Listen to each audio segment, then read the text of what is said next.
की ठाकरे बंधू एकत्र येण्याच्या संदर्भात राजकीय वर्तुळामध्ये चर्चा असल्या तरी प्रत्यक्षामध्ये मनसे नेत्यांमध्ये मात्र याच मुद्द्यावरती मतमतांतर दिसून येतात। संदीप देशपांडे यांनी युतीच्या संदर्भातल्या प्रश्नावरती नेहमीच जुन्या अनुभवांचा दाखला दिलाय। तसंच प्रत्यक्ष उद्धव ठाकरेंकडून अजून प्रस्तावच आला नसल्याचं म्हटलंय। तर दुसरीकडे प्रकाश महाजन मात्र दोन्ही नेत्यांनी एकत्र यावं असं मत मांडताना दिसतात।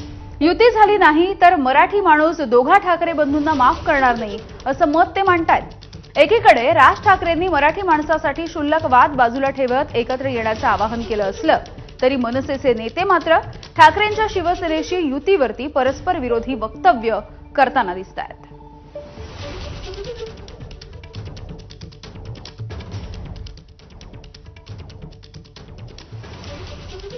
मुळात उद्धव ठाकरे यांनी स्पष्टपणे कधीही म्हटलं नाही की त्यांना महाराष्ट्र नवनिर्माण सेनेची युती करायची किंवा आदित्य ठाकरेंनी म्हटलं नाही। जे बोलतायत ते आजूबाजूचे चमचे बोलतायत।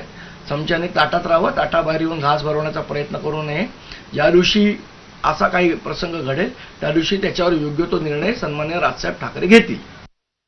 युती होईल नाही होईल तो विषय भविष्याच्या गर्भात आहे, पण एक विषय मात्र निश्चित आहे, इतिहास या गोष्टीची नोंद घेईल। असं काही झालं इतिहास आणि मराठी माणूस कधीही या गोष्टीला क्षमा करणार नाही।